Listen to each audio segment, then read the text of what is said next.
Welcome back, heroes, to another Heroes of Middle-earth video. I'm your boy Scribble, and today we are talking all things Elrond. The legendary event has been confirmed with a start date in just 11 days. It's not a whole lot of time, but we've had the official kit reveal now of Elrond, so we're going to take a look at it, and we're going to see just how much you should be panicking. Let's break this down.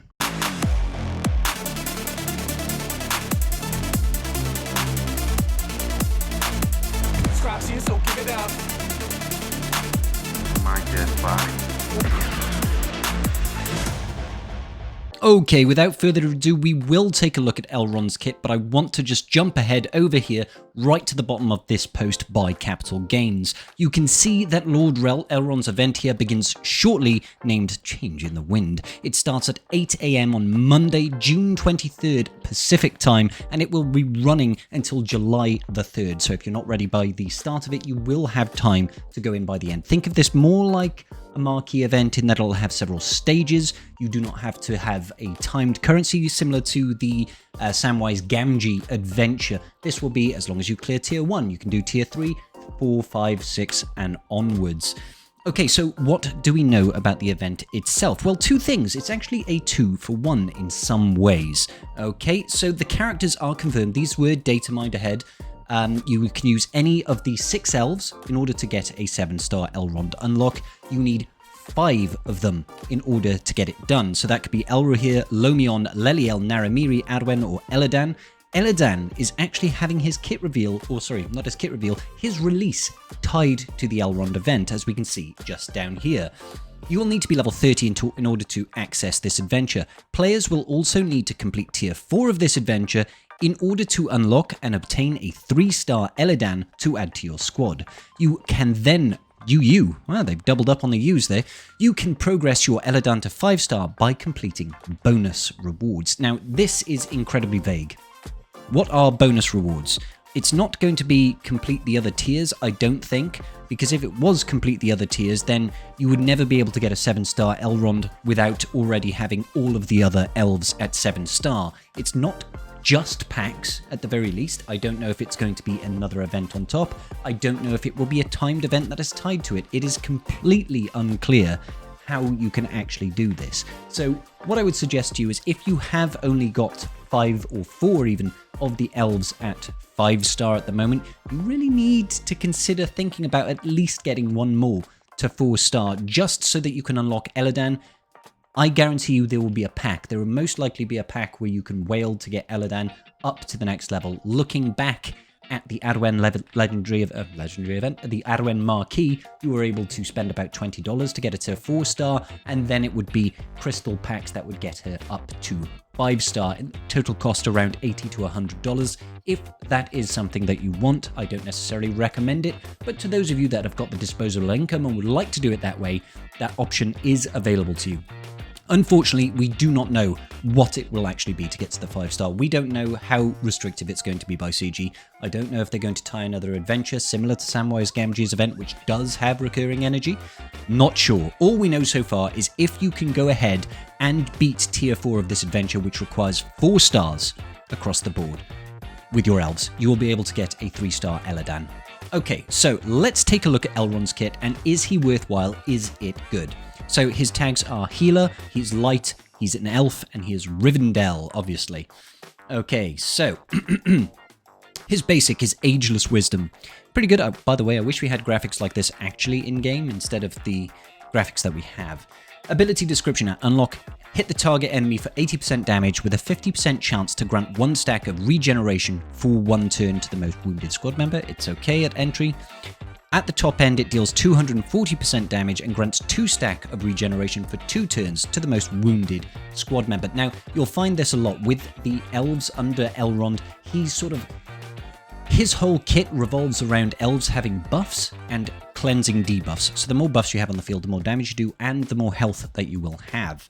Okay, so special one, Villiers Light. This is one of his legendary rings. This has got a revive, as you can see. Only works for elves. Stamina cost of 4, so it's not a cheap ability, but not too expensive either. The ability description at unlock, heal all squad members for 13% of this character's max health. So the higher gear your Elrond, the better off this ability will be. If down the line we get any way to modify individual stats, then boosting his max health is obviously going to be an asset to you.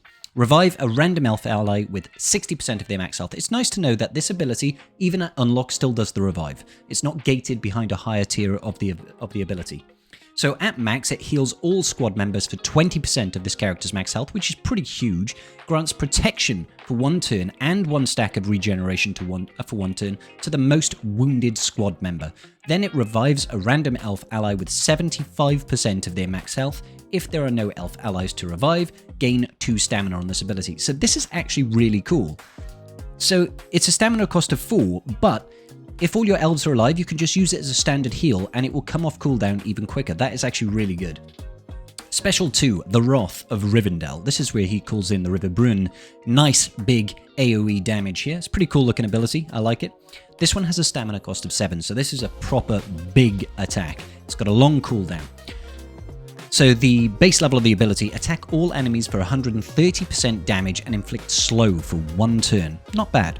At the max level, it attacks all enemies for 380% damage. That's one of the hardest hitting attacks I've seen in the game. I think Yeftu has got a second special that does 400% damage, and that's a single target.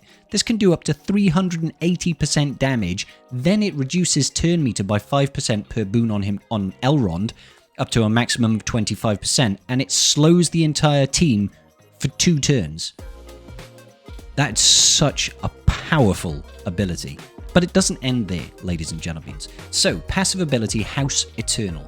The base of this ability is the first time this character drops below 40% health, you gain 1 stack of Unbreakable for each Rivendell ally still alive.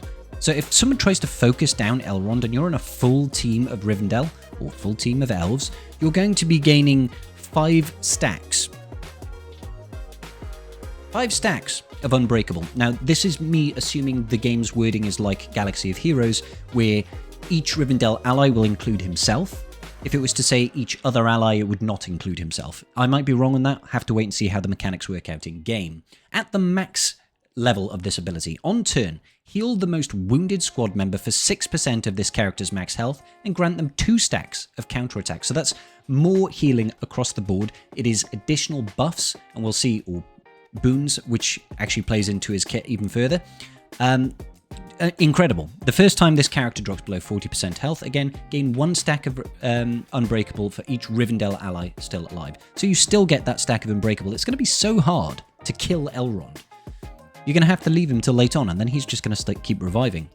At least this is only the first time. You'll need a lot of dispels if you want to deal with Elrond. So the leadership ability, this is where things get a little bit tasty. On the base level, on Rivendell squad members' turn, if they have no Banes, extend the duration of their boons by 1 turn.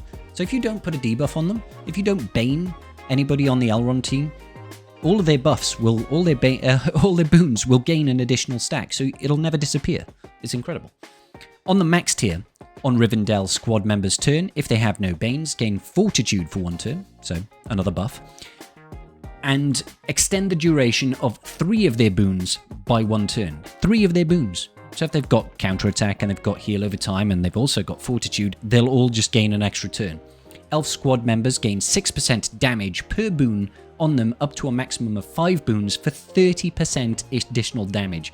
Light squad members gain an additional 10% max health. So you're gaining loads of max health out the gate, you're doing more damage per stack of boon on you, you're gaining constant sources of boons.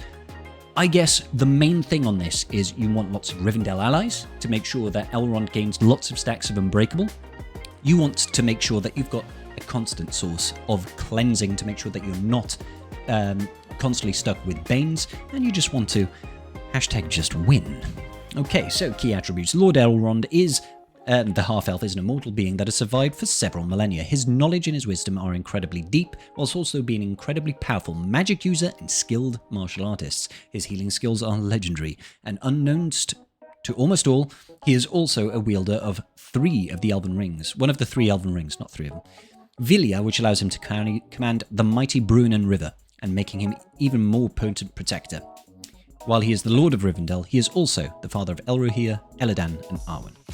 Alright, so you can see down here the strategy tips that Capital Gains has suggested is make sure that you keep Banes off your characters. Makes sense. You can revive your elven allies, but if you use it to heal, you'll be able to, you might avoid them dying entirely, and it will also quickly refresh if you do that as well.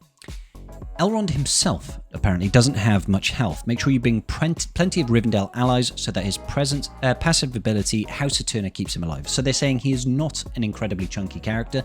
The amount of healing that he puts out to the entire team with his unique here, where is it? Here we go, the House Eternal. That one here, that one over there, that is healing for 6% of Elrond's health. Probably won't do too much, but it probably means you are going to have to gear him quite a bit. Okay, super guys. Let me know. Comment section down below. Were you expecting this event to come quite so soon? I was actually expecting it to be the start of next month, but it's going to end on the 3rd of July. That means your farms are really pushed to the max. Me personally, I am going to be okay. I will be okay for a 5-star unlock, so make sure you join me on Twitch for that. I will be showcasing Elrond to the most of my ability like that. Let's just take a quick look over here at my elves. So based on my current farming schedule, I've got Elrohir and Naramiri up to 5 stars. I haven't hit that promote button just yet. I only need another 70 shards of Leliel and 109 shards of Lomion, but based on my current farming routes, I will be ready before the end of that event, just doing one refresh as well. Don't forget you are actually getting additional shards of Leliel and Lomion from the monthly calendar. Do you think this event was coming too soon, guys?